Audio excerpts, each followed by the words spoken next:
So what's going on guys, Kids here and welcome back to a brand new video. For today I will show you the best Monster Hunter World weapon tier list.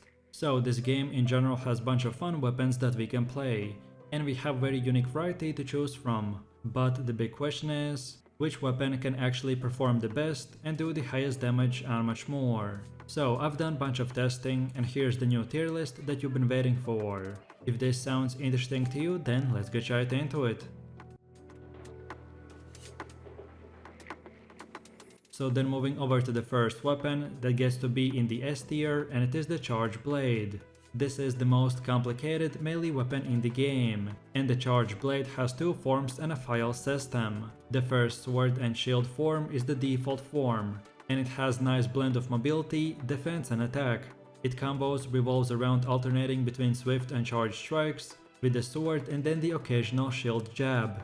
The main goal of the sword with shield form is to build up charge by hitting the monster and then storing the charge into the files. The files are then used in the second axe form. Axe form has high damage and impressive reach, but its true power comes from its elemental discharge attacks. Element discharge attacks use files and they cause file burst when they impact. The Charge Blade only has 5 files, 6 with capacity boost skill, so these explosive attacks are limited.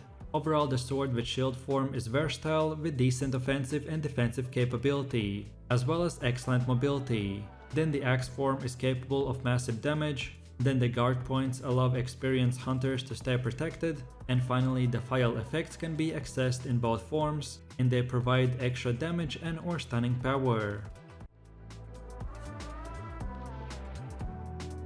Then for the second weapon we have the Greatsword, and we will place him right in the S tier. This is a slow, heavy weapon with a massive damage potential. The Greatsword is the heavy artillery of a melee weapon. While simple at first, the Greatsword requires skill, timing and spacing in order to get the most out of it. On offense, the Greatsword attacks with slow, under-wrist swings that hit with high damage and stagger. Overall, this weapon has the highest damage per hit in the game. It has great range. High stagger multipliers make the part breaks and flinching easier, and then finally the Greatsword can be used to guard, although it's very sharpness consuming, but on the other hand, if you don't guard, then the sharpness consumption is extremely low.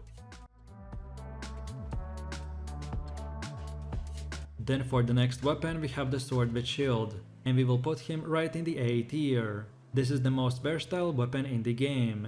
He has high mobility. It has second highest attack speed in the game and a mix of cutting and blunt attacks, even a decent blocking ability, and the option to use items and the slinger while still drawn. On offense, the Sword with Shield demands tenacity of its user. Hunters must stay on top of the monster and never stop attacking. The Sword with Shield specializes in rapid slashing combos, with the occasional shield bash thrown in. This makes it equally good at serving tails and stunning monsters. Thanks to the light, quick nature of its attacks, the sword has good reaction time when it comes to defense. Hunters can run at full speed and dodge attacks without worrying about being locked into attack animation. The shield part of the Sword with Shield also allows hunters to block the monster attacks. While it's not the strongest block in the game, it's still an invulnerable part of this playstyle. Lastly, hunters are able to use items and their slinger while their weapon is still drawn. This ability is useful in countless ways, from healing and buffing yourself and teammates, to traversing the map and shooting at distant targets. Overall, this is one of the most versatile and free-form weapons in the game. This is the only weapon that is able to use items without cheating. This as well is the only weapon that is able to perform a slinger burst from neutral position. And finally, you will naturally deal severe and blunt damage. So then for the fourth weapon we have the bow, which will go right next to the sword and shield. So the bow is a ranged weapon capable of unleashing a never-ending barrage of arrows on the target. While simple to use, its mastery requires a detailed knowledge of the best combinations of attacks, coatings and a distance from the monsters. The bow doesn't use ammo in conventional sense, so hunters will never run out of arrows to fire. Instead, they use coatings, which applies special effects to the arrow. Lastly, the bow has an optimal range for firing, so being too far away from the target will cause shots to do less damage. The potential range will vary based on coding, and the crosshair will glow orange when the monster is in optimal range. So overall, the bow has unlimited ammo. The ranged attacks allow for relative safety. He has good crowd control thanks to the coatings and arc shot. Then as well, this is one of the highest sustained DPS weapons in the game. And lastly, you will have high mobility, allowing for really good levels of survivability. And then for the last A tier weapon we have the longsword. This is an elegant weapon that is well rounded. Its attacks are relatively fast, it deals decent damage and has very good reach. Hunters are able to roll out of the most longsword combos, which makes it a very mobile weapon. On top of this, its solid base moveset has a unique spirit gauge system, so every non-spirit attack from the longsword heals the spirit gauge a little bit. The gauge decays over time, however filling it up completely locks it for a time, preventing the decay. This gauge can be spent on spirit attacks that do extra damage in each level. So level 0 is the starting level, then level 1 will have a white glow on the spirit gauge and the longsword itself. Then level 2 will have a yellow glow, and then finally level 3 is red. Each level raises the attack power of the longsword by a fair amount. If you don't do the spirit attack combo, then the glow around the spirit gauge will decrease, and when it's gone, the level will go down one by one. The higher the level, the faster the gauge glow will deplete. Keeping the spirit gauge at level 3 is very important for using the longsword effectively. So overall, this is a well-rounded weapon with decent damage, attack speed and mobility. So then for the next weapon we have the dual blades, that deserve to be placed right in the B tier. This weapon has whirlwind of blades that never stop spinning. You pretty much get 0 defense for a chance of 100% offense capabilities, with the highest attack speed in the game. Dual blades chained together attacks rapidly, and rack up dozens of hits in the span of seconds. In their normal form, their attacks are basic slashes that can be adjusted on the fly, and they have very normal dodges. Hunters can also go into the demon mode, which increase their attack damage, changes their attack moves, grant resistance to knockback and changes their dodge to a quick dash. While in demon mode, hunters can chain together even longer attacks and build up a meter, which lets them enter an archdemon mode. Archdemon mode further increases the attack damage and changes the moveset, mastering the flow of the combat and the flow from basic mode to demon mode, and then to the archdemon mode will turn hunters into an unstoppable flurry of blades. So overall, with this weapon you can do the highest potential DPS out of all melee weapons when using the elemental damage. Demon and archdemon modes can chain combos using extremely high damage, and your dash dodging is fast and has superior iframe compared with the regular rolling. Then for the next B tier weapon we have the switch axe. This is a complicated weapon that is extremely powerful in the hands of a master. It has two forms, axe mode and a sword mode, and file system that adds additional effects to the sword mode.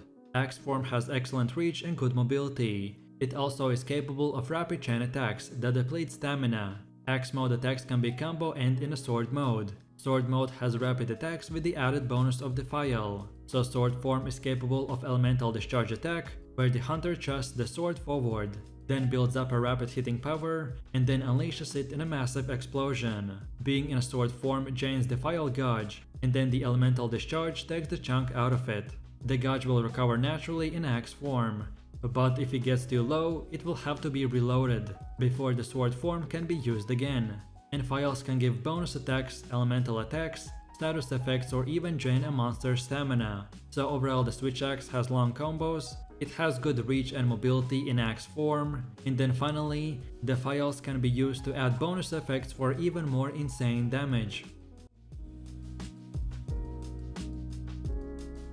Then for the next weapon we have the insect glaive, which we will place right in the B tier. This is a fast, fluid weapon with a unique aerial moveset. On the ground, the insect glaive has rapid combos with good range that can be interrupted to dodge the monster. However, the insect glaive can also vault to launch itself in the air, which allows it to have access to its jumping attacks without the help of the environment. While the aerial attacks deal pretty low damage, they can be used to evade sweeping attacks. reposition, or chase down a monster, making it one of the most mobile weapons in the game. The other half of the insect glaive is the king set. The kinsect is a large insect that sits on the hunter's arm. The hunter can command the kinset to go away, hit the monster to collect essence, and then even come back. 4 types of the essence are available, which are red, orange, white, and green. Red is the essential attack buff, white is movement set, orange is defense, and green is healing. Collecting red, white, and orange buffs together will create a triple buff, which will increase the hunter's power even more. Overall, this weapon has extreme mobility, good at mounting monsters, very fast attacks, short ground attack animations, so it's easy to dodge the enemy attacks. And then finally, you will get great reach, both vertical and horizontal. Then for the last and final B tier weapon, we have the heavy bowgun. This is the artillery of the ranged weapons. The heavy bowgun specializes in high damage rounds at range. While it does not have the same special effects of the light bowgun, the heavy bowgun dishes out damage more reliably, breaks parts faster, and staggers monsters more easier. Like the light bowgun, heavy bowgun has a modding system available, allowing the hunters to customize their weapon slightly, for example by reducing reload times or providing a limited capacity of the guard. Lastly, the bowgun has an optimal range for firing, so being too far away from the target will cause the shots to do less damage. Using a variety of specialized ammo, the heavy bowgun user is also able to act as a proficient support character, so you can recover, increase armor, and demon rounds can heal and buff allies quickly at a distance. So then moving over to the C tier, and the first weapon that gets to be in here is the hammer. This is a fast, hard-hitting weapon. As expected, the hammer deals only blunt damage, which makes it perfect for dealing stun damage and knocking out the monster. The hammer's basic attacks are surprisingly fast for such a heavy weapon, and they deal quite a bit of damage. They also have good chaining potential and are very good at hitting the same spot over and over again, like the monster's head, to rack up stun damage. Hammers can also do charged attacks. They have 3 charge levels, just like the greatsword, but the hammer allows hunters to run around while charging up their attack. The type of charge attack also changes based on the hunter, if it's standing still or moving when the attack goes on. Lastly, hammers can do a self buff while charging. This buff increases the attack damage and stun damage, and gives minor type of armor during charged attacks. So overall, the hammer was built to destroy monsters with brutal efficiency, and it's very good at its job. So then for the next weapon we have the lance, and we will put him right next to the hammer.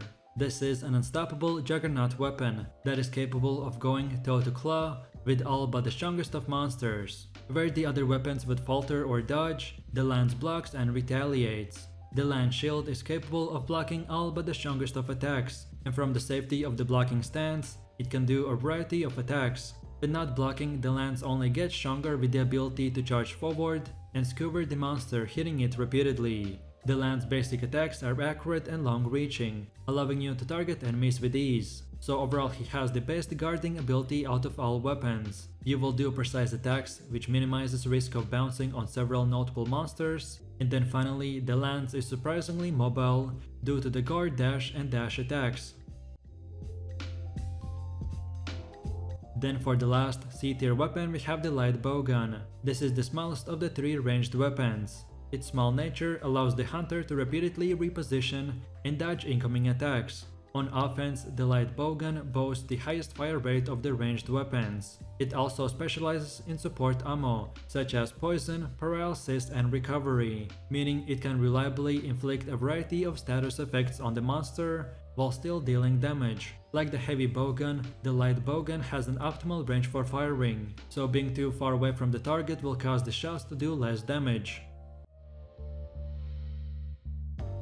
So then for one of the last weapons we have the hunting horn, that gets to be placed right in the D tier. This is a light-hearted weapon, which is a welcome addition to any hunting party. The main feature of the hunting horn is the ability to play music. Every attack adds a music note to the music sheet, and once the correct sequence of notes are played, a melody is made and added to the melody sheet. Hunters can play any melody they have stored at any time. The effects of a melody can range from attack buffs to immunity. Once the hunter has played all the melodies they wanted to, they can still attack the monster. Overall, the hunting horn is still a weapon after all, and a very valuable one at that. High damage and simple moveset makes it for a strong offense, while dealing only blunt damage makes the hunting horn very good at stunning the monsters. So then for the last and final weapon we have the gunlance, which we will put right next to the hunting horn. This weapon has a lot of defense, while having impressive range and damage. Its basic attacks are mix of stabs, sweeps and slams. Instead of charging ability like the lance, the gunlance can fire a shotgun blast. While not truly a ranged attack, those rounds deal true damage, ignoring the toughness of the monster, and allowing damage to be dealt to parts that otherwise couldn't be touched. The gunlance can also charge up to unleash a massive explosion called the Vibrance Fire. Using the Vibrance Fire will cause the lance to overheat, and it cannot be fired again until it has cooled down. Normal shots will not cause overheating, but they will chew through sharpness and must be reloaded every few shots. Lastly, the gunlance basic block is tied with the lance for the strongest in the game. However, it lacks the same special defense moves, which makes it a slightly weaker in that regard. And that's about it.